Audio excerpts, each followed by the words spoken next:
नमस्कार दोस्तों, a very good morning. बहुत बहुत स्वागत है आपका आज की ताज़ा खबर में। हमेशा की तरह ग्लोबल न्यूज़ के साथ हम करेंगे शुरुआत, जहां पर सबसे पहले हम बात करेंगे यूएस के सेकंड क्वार्टर के जीडीपी ग्रोथ के नंबर्स की। तो यूएस इकोनॉमी, यूएस ने कल डिक्लेयर किए कि उनके सेकंड क्वार्टर के जीडीपी ग्रोथ नंबर्स जो है वो रिवाइज कर दिए गए हैं ऑन दी अपवर्ड साइड, यानी बढ़ा दिए गए हैं to 3.8% on an annualized basis. अब इसमें पहले का जो एस्टिमेट था वो 3.3% का था, तो काफी सिग्निफिकेंट जंप है ये, 0.5% का जंप यहाँ पर नजर आता है। इकोनॉमिस्ट जो थे ओवरऑल वो एक्सपेक्ट कर रहे थे कि जीडीपी ग्रोथ जो है वो 3.3% ही रहेगी, जिसकी वजह से ये जो अपवर्ड रिवीजन है ये काफी बड़ा सरप्राइज है ओवरऑल सारे इकोनॉमिस्ट्स के लिए। अब इस वजह से यूएस स्टॉक मार्केट जो है वो कल गिरता हुआ दिखा। इसके पीछे भी एक दिलचस्प रीजन है, क्योंकि जब जीडीपी ग्रोथ के एस्टिमेट्स अपवर्ड रिवाइज हो रहे हैं, यानी पहले जो लगा था उससे बेटर ग्रोथ अगर नजर आएगी, तो इससे होगा ये कि रेट कट के चांसेस कम हो जाएंगे, क्योंकि अगर ग्रोथ ऑलरेडी अच्छी है तो रेट कट की जरूरत नहीं है, ऐसा जनरल सेंटिमेंट वहां पर सामने आता है। और रेट कट अगर नहीं हुआ तो वो इक्विटी मार्केट्स के लिए थोड़ी सी बुरी खबर है, क्योंकि जब रेट कट्स होते हैं तो इक्विटी मार्केट ज्यादा अट्रैक्टिव हो जाते हैं, क्योंकि फिक्स्ड इनकम सिक्योरिटीज पर आपको यील्ड कम मिलता है। तो अपॉर्चुनिटी कॉस्ट यही कहती है कि इक्विटी मार्केट जो है वो ज्यादा अट्रैक्टिव दिखाई देता है। तो अब ये सारे रीजंस की वजह से ओवरऑल यूएस मार्केट्स में, यूएस स्टॉक मार्केट्स में कल एक नेगेटिव सेंटीमेंट नजर आई। तो अब ये ग्रोथ आई कहां से? ग्रोथ में जो इंक्रीज है वो मेनली इंपोर्ट्स के स्लो डाउन की वजह से नजर आ रहा है। अब ये इसके पीछे जो रीजन है ना, उसके लिए हमें जीडीपी कैसे कैलकुलेट होता है वो हमें समझना पड़ेगा। जीडीपी जनरली जो कैलकुलेशन होते हैं वो consumption, government spending and exports और इंपोर्ट्स के बीच में जो डिफरेंस होता है उसके उसको लेकर होता है। तो बेसिकली आप एक्सपोर्ट्स को ऐड करते हो और इंपोर्ट्स को माइनस करते हो। अब ऐसे समय पर सेकेंड क्वार्टर में जब यूएस में इंपोर्ट्स में एक स्लो डाउन नजर आ रहा है, मेनली बिकॉज ऑफ टैरिफ्स, तो इस वजह से हुआ यह है कि जो इंपोर्ट का नंबर हम सब्ट्रैक्ट करते हैं वो कम हो गया है। अब इससे जीडीपी ग्रोथ ज्यादा नजर आ रही है। तो mainly it is primarily seen की मे बी ये शायद जो फॉर्मूला है जिससे हम जीडीपी कैलकुलेट करते हैं, उसी वजह से ये अपवर्ड रिवीजन जीडीपी के नंबर्स में दिखाई दे रहा है। Q1 2025 का जो जीडीपी है वो भी रिवाइज किया गया है टू 0.6% कॉन्ट्रैक्शन, यानी डिक्लाइन। अब ये पहले 0.5% का डिक्लाइन था, ये यानी जो डिक्लाइन है वो बढ़ गया है फॉर द फर्स्ट क्वार्टर। लेकिन ऑफ कोर्स सेकंड क्वार्टर के नंबर्स थोड़े अपवर्ड रिवाइज हुए हैं। जब हम ग्रॉस डोमेस्टिक इनकम जीडीआई से मेजर करते हैं तो Q2 जो है वो बढ़ गया है at 3.8%, which is down from an earlier estimate of 4.8%। Economist overall ये क्वेश्चन करते हैं कि बोथ फिगर्स, यानी Q1 और Q2 के फिगर्स जो है वो लार्जली डिस्टॉर्टेड है because of large swings in imports, क्योंकि यूएस इकोनॉमी ऐसे समय पर करंटली स्थित है जहां पर टैरिफ्स की वजह से इंपोर्ट्स का जो पूरा सिचुएशन है वो काफी काफी ज्यादा स्विंग हो रहा है। तो ऐसे में नंबर्स थोड़े से डिस्टॉर्टेड नजर आएंगे। फुल ईयर के लिए अभी भी जीडीपी का जो ग्रोथ है यूएस इकोनॉमी के लिए, that is expected to slow to about 1.5%, जो ओवरऑल ट्रेड टेंशन और अनसर्टेनिटी जो है यूएस इकोनॉमी की वो दर्शाता है। अगली न्यूज है रिगार्डिंग ग्लोबल डेट, जो एक रिकॉर्ड हाई पर पहुंच गई है एट $338 ट्रिलियन। तो ये आया है as per a report by Institute of International Finance, यानी आईआईएफ। ग्लोबल डेट अब $338 ट्रिलियन हो गई है, which has increased by $21 trillion in just the first half of this calendar year. तो जो ग्रोथ है ओवरऑल डेट में वो मेनली बढ़ गई है because of global financial conditions. US dollar भी एक सॉफ्ट नजर कर आ रहा है करंटली, एंड सारे सेंट्रल बैंक के जो पॉलिसीज है वो काफी अकोमोडेटिव है। तो ऐसे में गवर्नमेंट को ज्यादा पैसा लगता है, एंड जब गवर्नमेंट ज्यादा सिक्योरिटीज इशू करती है तो ऑब्वियसली गवर्नमेंट की डेट बढ़ती है। तो ओवरऑल जो लार्जेस्ट डेट इंक्रीज देखा गया है इस first half of this calendar year, उसमें सबसे पहले आता है China, France, US, Germany, Britain and Japan जैसे कंट्रीज आते हैं। एंड ओवरऑल काफ़ी काफ़ी हद तक ये जो इंक्रीज है डेट में वो यूएस डॉलर के वीक होने की वजह से भी माना जा रहा है। यूएस के जो शॉर्ट टर्म बोरोइंग्स है वो काफ़ी तेज़ी से बढ़ गए हैं, which is accounting for 20% of the total government debt, जो फिजिकल स्टेबिलिटी पर कुछ क्वेश्चंस रेज करता है। क्योंकि शॉर्ट टर्म बोरोइंग्स को लेकर अगर आप आपके सारी चीज़ें फाइनेंस कर रहे हो तो that is never a healthy sign, right.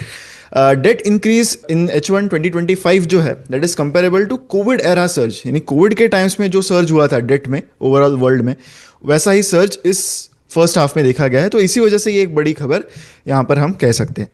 Date to GDP ratios अगर देखें तो वो शार्पली बढ़े हैं for countries like Canada, China, Saudi Arabia and Poland, जबकि आयरलैंड, जापान, नॉर्वे जैसे कंट्रीज के लिए ये कम हो गया है। Global debt to output ratio currently is just about 324%. Emerging markets are facing around $3.2 trillion in bonds and loan redemptions जो बचे हुए 2025 में उनको रीपे करने हैं।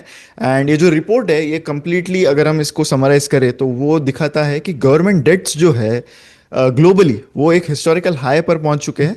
एंड इससे कुछ कंसर्न्स बढ़ गए हैं about the debt sustainability and financial stability के जो रिस्क है उस पर थोड़े से क्वेश्चन मार्क्स बढ़ते हुए नजर आ रहे हैं। अगली न्यूज है रिगार्डिंग ऑयल। ऑयल के प्राइसेस एक 7 वीक हाई से अब थोड़े से करेक्ट होते हुए दिखे हैं, जो इंडिया जैसी कंट्री के लिए एक अच्छी खबर है, बिकॉज इंडिया अब काफी रिलाय करता है ऑन इंपोर्ट्स ऑफ क्रूड।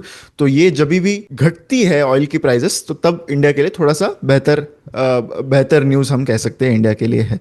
तो ब्रेंट क्रूड अराउंड 24 सेंट्स से डाउन रहा। एंड वेनेसडे यानी जो गेन्स परसों हुए थे ऑफ ऑलमोस्ट 2.5%, जो मेनली ड्रिवन थे by surprise drop in US crude inventories. तो यूएस के जो क्रूड के इन्वेंट्रीज है वो एकदम से गिर गए, जिस वजह से सप्लाई कंसर्न्स बढ़ गए। जब सप्लाई कंसर्न्स बढ़ेंगे एंड डिमांड उतनी रहेगी तो प्राइस आपके जाहिर सी बात है कि ऊपर जाएंगे। जो डिक्लाइंस है वो मेनली प्रॉफिट टेकिंग की वजह से हुए हैं, क्योंकि अब ऑयल के प्राइसेस काफी टाइम से बढ़ रहे थे, तो थोड़ा सा प्रॉफिट बुकिंग इवन ऑयल के ट्रेडर्स ने यहाँ पर किया है।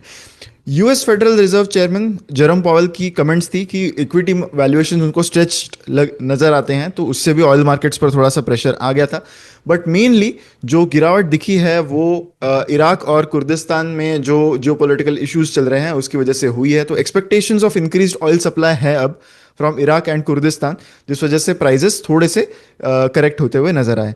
तो जो कुर्दिश सप्लाईज है ऑयल के, तो उससे ओवर सप्लाई कंसर्न्स जो है वो थोड़े से फ्यूल हुए थे। बट ओवरऑल एक काफी सस्टेन्ड रैली के बाद थोड़ा सा करेक्शन अब ऑयल के प्राइसेस में दिख रहा है। अब बढ़ते हैं इंडियन इकोनॉमी की ओर, जहां पर सबसे पहले हम बात करेंगे सितंबर मंथ की आरबीआई बुलेटिन के बारे में, जहां पर आरबीआई का ये कहना है कि इंडिया में अब एक अच्छा स्टेज सेट हो गया है एक अच्छी वर्चुअस इन्वेस्टमेंट साइकिल का। तो आरबीआई के बुलेटिन में उन्होंने बताया कि एक जो इन्वेस्टमेंट साइकिल है इंडिया में वो ओवरऑल काफी पॉजिटिव नजर आ रही है, जिसके लिए उन्होंने काफी सारे रीजंस की बात की है जो हम अब इस वीडियो में करेंगे। तो मेनली उन्होंने ये बताया कि काफी एक पॉजिटिव आउटलुक नजर आ रहा है इन H2 ऑफ FY26, जो मेनली एक कंजम्पशन डिमांड के पिकअप से नजर आ रहा है एंड हायर इन्वेस्टमेंट्स इंडिया में होने लगी है डिस्पाइट ग्लोबल अनसर्टेनिटीज। तो जीएसटी रिफॉर्म्स एक हाईलाइट रहा है इसका, जो एक मेजर कंजम्पशन ड्राइवर माना जा रहा है। एज पर सम रिपोर्ट्स कुछ हाउस होल्ड्स में ऑलमोस्ट 20 to 25% तक की बचत हो सकती है because of the rationalization of GST rates. तो इससे एक बड़ा रिलीफ हाउस होल्ड्स को मिल सकता है। इनकम टैक्स रिलीफ तो रिसेंटली मिला ही था एंड एम्प्लॉयमेंट के ऑगमेंटेशन मेजर्स जो है वो बढ़ाए जा रहे हैं। इस साल अगर हम देखें तो ट्रांसमिशन भी होगा of 100 basis points of policy repo cut. एक खरीफ का अच्छा सोइंग सीजन यहाँ पर हुआ है एंड कॉर्पोरेट बैलेंस शीट जो है वो भी एक ओवरऑल हेल्दी आउटलुक ही करंटली दिखा रहे हैं। हाई फ्रीक्वेंसी इंडिकेटर्स जो अगस्त मंथ के हैं वो दिखा रहे हैं कि manufacturing and services activities almost एक डेकेडल हाई पर पहुंच गए हैं। फॉरेन डायरेक्ट इन्वेस्टमेंट्स यानी एफडीआई इनफ्लोज जो है वो 38 मंथ के हाई हिट कर गए हैं in the month of July. Almost $5 billion का इन्फ्लो एफडीआई के थ्रू इंडिया में हुआ है in the month of July. अगर मेजर एफडीआई इन्फ्लोज की बात करें कहाँ से आया है ये पैसा, तो mainly Singapore, Netherlands, Mauritius, US and UAE से ये इन्वेस्टमेंट्स आया है। आरबीआई का overall projection for FY26 GDP growth is still same at 6.5%। GST reforms ने एक रेट सिंप्लीफिकेशन जो दिया है उससे काफ़ी हेल्प होगी। Inverted duty structures, improved business processes जो एमएसएमईज एंड स्टार्टअप्स को हेल्प करेंगे, ये सारी चीज़ें काफ़ी ज़्यादा कंट्रीब्यूट करेंगी for the overall growth. Current account deficit भी अगर हम देखें तो वो भी थोड़ा सा मॉडरेट हुआ है इन Q1 FY26 because of strong services export. CPI inflation बढ़ा है in the month of August but still it is below the target जो आरबीआई ने अपना टॉलरेंस लेवल रखा है, उस टारगेट के अंदर ही करंटली सीपीआई इन्फ्लेशन के नंबर्स करंटली आ रहे हैं। आगे बढ़ते हैं अब स्टॉक वाइज न्यूज की ओर, जहां पर सबसे पहले हम बात करेंगे रिलायंस कंज्यूमर प्रोडक्ट्स की, जिन्होंने एक 40,000 करोड़ का एमओयू साइन किया है with the food processing ministry. जो एमओयू है वो है to build integrated food manufacturing plants. तो इसके अंतर्गत ये एमओयू जो है वो एक्चुअली साइन किया गया था at World Food India 2025 event. तो प्लान एक्चुअली रिलायंस इंडस्ट्रीज ने अपने एजीएम में ही अनाउंस किया था कि वो एशिया का लार्जेस्ट इंटीग्रेटेड फूड पार्क बनाना चाहते हैं, जो AI driven automation, robotics and sustainable technology से बनेगा। जो आरसीपीएल है, इस कंपनी की हम बात कर रहे हैं, रिलायंस कंज्यूमर प्रोडक्ट्स लिमिटेड, जो सब्सिडरी है रिलायंस इंडस्ट्रीज की, इसने हाल ही में काफ़ी तेज़ी दिखाई है अपने ग्रोथ्स में। जो उनके रेवेन्यू नंबर्स है, they have exceeded 11,000 crores with in 3 years of Inception. अब ये जो एमओयू है, इसके अंतर्गत आरसीपीएल जो है that will invest 1,500 crores to establish integrated facilities, जो काटोल नागपुर में एस्टैब्लिश होंगी एंड कुरनूल में, विच इज़ इन आंध्रा, वहाँ पर ये एस्टैब्लिश होगी। ईशा अंबानी ने ये कहा है कि आरसीपीएल एक की ग्रोथ इंजन है जिसका गोल है to reach 1 lakh crore of revenue within 5 years and एक ग्लोबल प्रेजेंस उनको एस्टैब्लिश करना है। लॉन्ग टर्म एम्बिशन उनका यही है कि इंडिया की लार्जेस्ट एफएमसीजी कंपनी बने with a blueprint with expansion into apparel, electronics and other consumer sectors. आरसीपीएल ने हाल ही में काफ़ी सारे ब्रांड्स अक्वायर किए हैं, लाइक तग्स फूड्स, एंड कुछ इन हाउस ब्रांड्स भी उन्होंने लॉन्च किए हैं, लाइक कैंपा, इंडिपेंडेंस, एलेंस, एनजोस एंड रावलगांव। अगली न्यूज़ है about HAL, Hindustan aeronautics limited के शेयर्स कल मोर देन 2% ऊपर थे, क्योंकि मिनिस्ट्री ऑफ डिफेंस ने इंक किया है, यानी साइन किया है एक 62,370 crore deal for 97 Tejas MK-1A jets. तो ये एक काफ़ी बड़ी ऑर्डर है for Hindustan aeronautics limited. Ministry of defence ने साइन किया है this contract with HAL। This is for procurement of 97 Tejas MK-1A fighter jets. तो ये जो ऑर्डर है that includes 68 single seat variants and 29 twin seat aircrafts, and ये HAL की actually second ऐसी ऑर्डर है फॉलोइंग अ 48,000 crore कॉन्ट्रैक्ट जो उनको फरवरी 2021 में मिला था फॉर 83 तेजस जेट्स। जो डिलीवरीज है under this contract they are scheduled to start in 2027-28। MK-1A के जो वेरिएंट्स है इसमें इंडिजिनस सिस्टम्स होंगे बेसिकली, विच इंक्लूड्स स्वयं रक्षा कवच and control actuators. Most of these things जो भी यहाँ पर यूज होंगे वो इंडिजिनसली प्रोक्योर्ड ही है, यानी इंडिया के थ्रू ही प्रोक्योर किए गए हैं। इसमें इंपोर्ट्स यूज करने की मात्रा कम है। जो MK-1A ये जो फाइटर जेट है that is design for air defence, strike and maritime missions, mainly replacing the ageing MiG-21 fleet.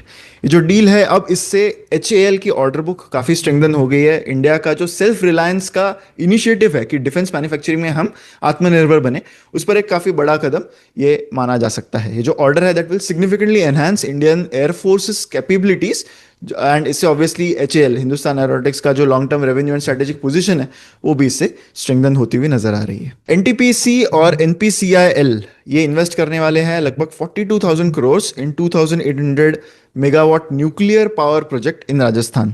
तो न्यूक्लियर पावर प्रोजेक्ट का एक लॉन्च जो काफ़ी इंटरेस्टिंग खबर है। तो ओवरऑल इसमें दोनों कंपनीज मिला के कंबाइंड इन्वेस्टमेंट कर रहे हैं ऑफ अराउंड 42,000 crores।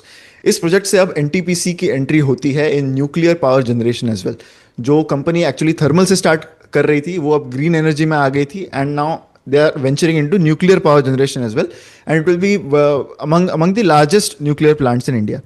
जो एम है वो ये है to provide a reliable base load energy, जिससे इंडिया का जो रोल है in environmental stewardship and nuclear energy capacity वो बढ़ जाए। इसके की बेनिफिट्स यही होंगे कि ये इंडिया का जो क्लीन एनर्जी ट्रांजिशन है उसमें हेल्प करेगी, क्योंकि न्यूक्लियर पावर भी एक क्लीन एनर्जी सोर्स है।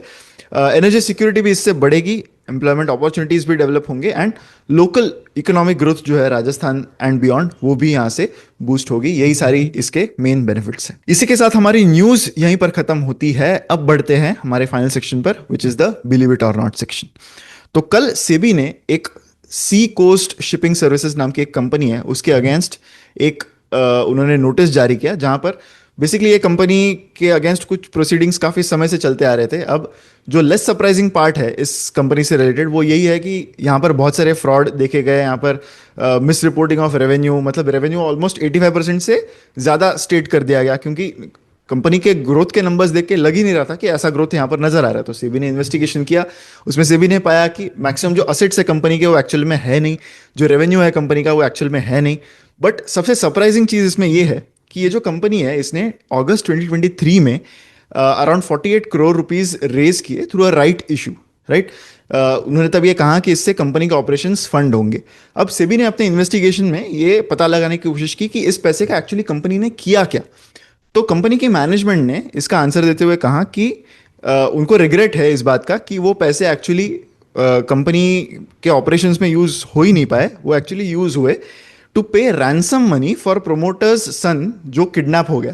यानी फिरौती की रकम जो है उसमें वो पैसा यूज हो गया जो कंपनी ने एक्चुअली राइट्स इशू से रेज किया था। तो काफ़ी दिलचस्प और ट्रूली बिलीव इट और नॉट केस कल सामने आया। एंड ये ऑर्डर एक्चुअली सेबी ने कल परसों में ही पास किया है। तो इसमें बहुत सारे स्टार्टलिंग चीज़ें थी। Like I said, the less surprising part ये था कि ऑलमोस्ट सारा ही इस कंपनी का रेवेन्यू और जो एसेट है वो फिक्टिशियस था। So this was the more surprising part about this company. So I thought that I should share with you in Believe It or Not. इसी के साथ हमारी न्यूज़ का ये वीडियो यहीं पर ख़त्म होता है। मैं आशा करता हूँ कि वीडियो आपको अच्छा लगा होगा। अगर अच्छा लगा है तो लाइक ज़रूर कीजिए एंड वीडियो को शेयर करें विद मैक्सिमम पीपल। हमारी वेबसाइट investydn.in को भी विजिट करना मत भूलिए। बहुत अच्छे ऑफर्स एंड बहुत अच्छे डिस्काउंट्स आपके लिए है यहाँ पर। हमारे प्रोडक्ट्स स्टॉकोमीटर प्लस, फंडोमीटर और मॉडल पोर्टफोलियोज पर आपको 50% का डिस्काउंट मिल सकता है अगर आप MP50 ये कूपन कोड यूज़ करें तो कूपन कोड याद रखिएगा MP50। investydn.in को विजिट करना मत भूलिए। ऐसी वीडियोस के लिए हमारे चैनल पर बने रहे। मिलते हैं अगले वीडियो में। Thank you so much.